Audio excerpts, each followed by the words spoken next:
वट सावित्री ज्येष्ठ माह के अमावस्या तिथि को मनाया जाता है।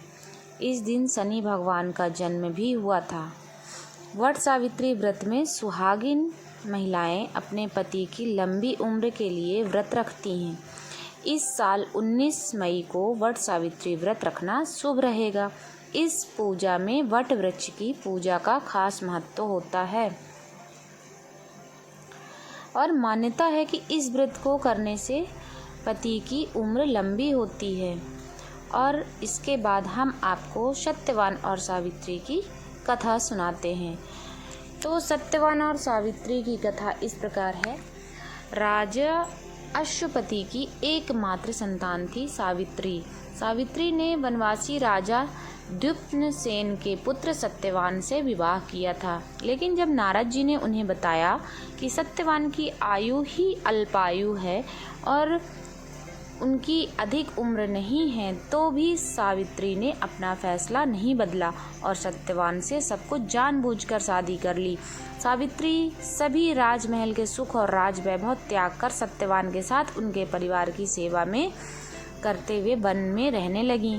जिस दिन सत्यवान के महाप्रयाण का दिन था, मतलब जिस दिन उनके प्राणों का अंत होना था, उस दिन वह लकड़ियां काटने जंगल में गए हुए थे।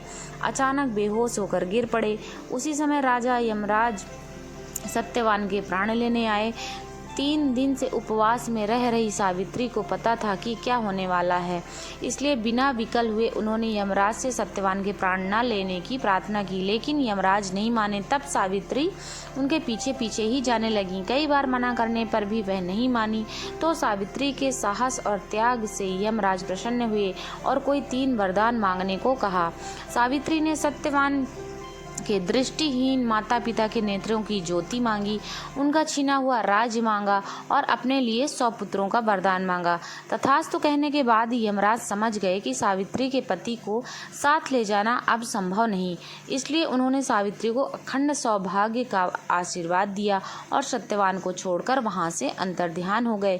उस समय सावित्री अपने पति को लेकर वट वृक्ष के नीचे ही बैठी थी, इसलिए उस दिन महिलाएं अपने परिवार और जीवन साथी की दीर्घायु की कामना करते हुए वट वृक्ष का भोग अर्पण करती हैं, उस पर धागा लपेटकर पूजन करती हैं। तभी से दोस्तों वट सावित्री व्रत कथा के नाम से जाना जाने लगा। आपको हमारी वीडियो कैसी लगी ज़रूर बताइएगा, कमेंट करिएगा, लाइक कमेंट एंड शेयर करिएगा। राधे राधे दोस्तों, जय श्री कृष्णा।